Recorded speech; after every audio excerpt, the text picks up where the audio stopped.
Ναι. Κοντεύουμε να γίνουμε όλοι μαθηματικοί, όλοι τραπεζίτες, όλοι ειδικοί. Παλιότερα σεισμολόγοι.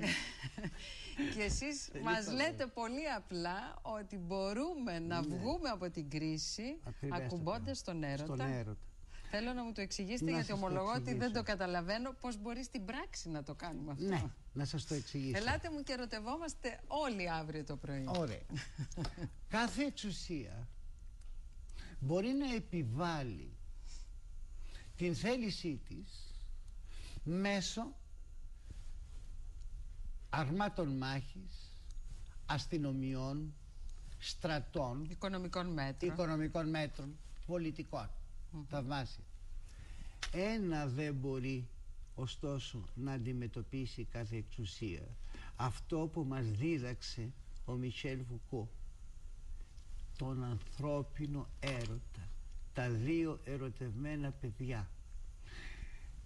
Πάντα αναλογίζουμε εκείνη την εικόνα που είδα κι εγώ στην τηλεόραση, δυστυχώς, εκείνο του αγοριού στην πλατεία Τιέναμεν, που μπροστά στα τάγκς ένα αγόρι φοιτητής στέκεται μόνος του και απλώνει τα χέρια του μπροστά στα τάγκς και τα τάγκς σταματάνε.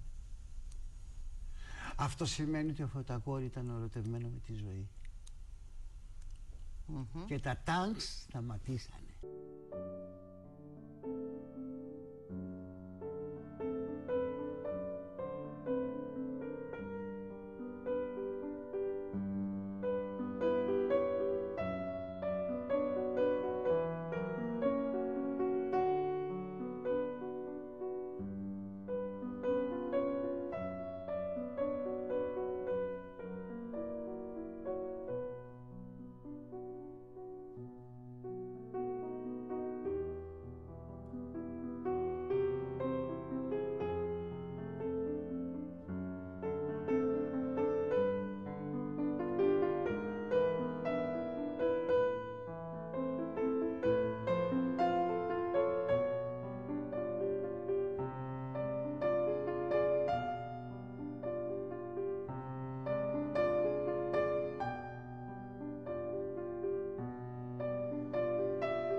Και πας βρυχυθμός εξουσιαστικός ή μη τελειώνει όταν βλέπει, τίθεται μπροστά στον άνθρωπο τον ερωτευμένο.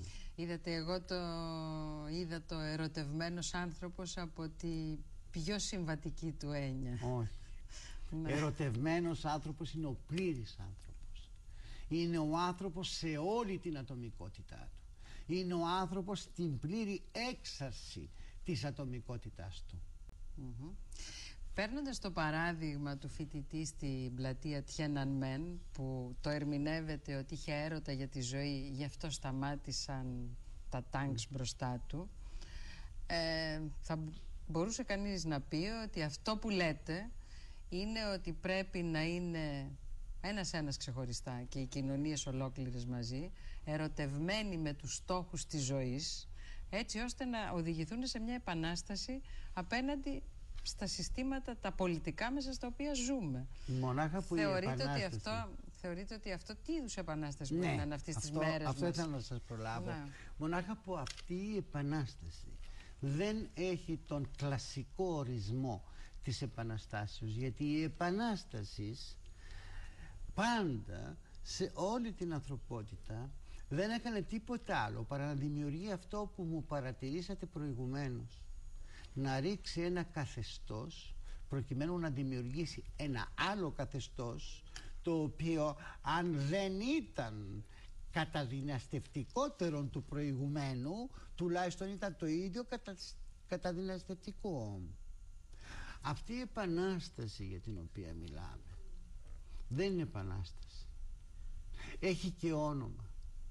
Και αυτό το όνομα το έθεσε ένας σπουδαίος Γάλλος συγγραφέας, ο Αλμπέρ Καμί, L'homme révolté, ο εξεγερμένος άνθρωπος. Με τις επαναστάσεις, κυρία Στάι, δεν κάνουμε τίποτα. Με τις επαναστάσεις έτσι όπως τις έχουμε στο μυαλό μας. Τις επαναστάσεις που έχει καταγράψει η ιστορία. Προφανώς κάναμε, απλά μπήκαμε σε έναν φαύλο κύκλο κατά τη γνώμη σας, όπου μπαίναμε σε ένα άλλο σύστημα το οποίο καταπίεζε ξανά το άτομο.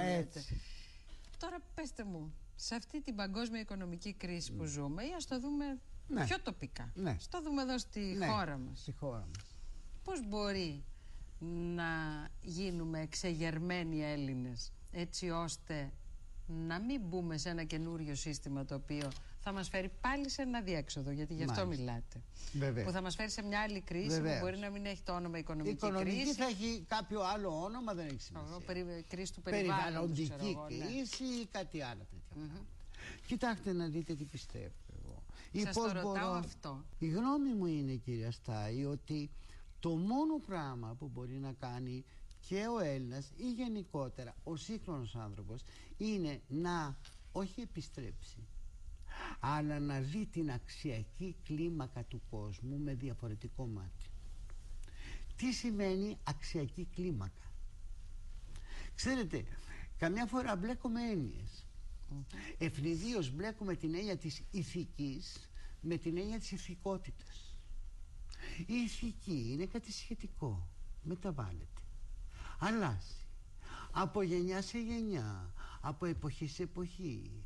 Εκείνο όμως που παραμένει σταθερό είναι η ηθικότητα του ανθρωπίνου υποκειμένου. Το δίκαιο είναι μια μεταβλητή, αλλάζει, μεταβάλλεται από εποχή σε εποχή, από αιώνα σε αιώνα, από γενιά σε γενιά. Εκείνο όμως το οποίο παραμένει αμετάβλητο είναι η αξίωση της δικαιοσύνης. Έλεγε ο Ζακ Ντεριντά, το πολύ γνωστό, το δίκαιο μπορούμε να το αποδομήσουμε. Μπορούμε να αποδομήσουμε τη δικαιοσύνη. Και έλεγε ο Πλάτων πολύ πιο παλιά με το δαχτυλίδι του Γίγη. Αν κάνω δεξιά το δαχτυλίδι εξαφανίζομαι, άρα μπορώ να σκοτώσω. Αν το κάνω αριστερά το δαχτυλίδι μου φανερώνομαι, άρα υπόκειμαι στον νόμο. Ποια είναι η δικαιοσύνη? Ότι αν γυρίσω δεξιά το δαχτυλίδι μου μπορώ να σκοτώσω επειδή δεν με βλέπει κανένας?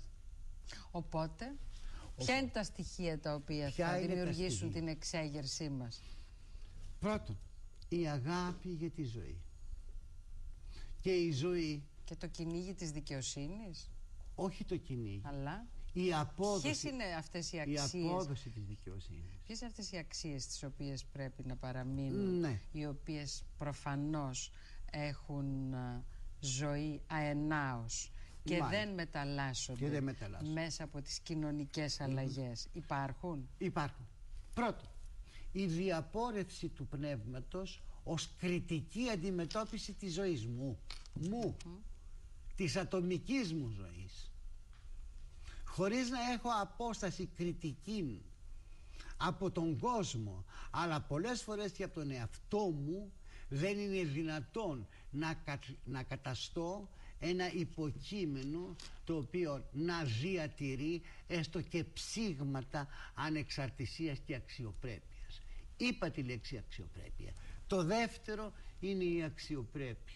Έλεγε η Χάνα Άρεντ, θέλετε να αποδομήσετε εντελώς τον άνθρωπο, πάρτε του την αξιοπρέπεια.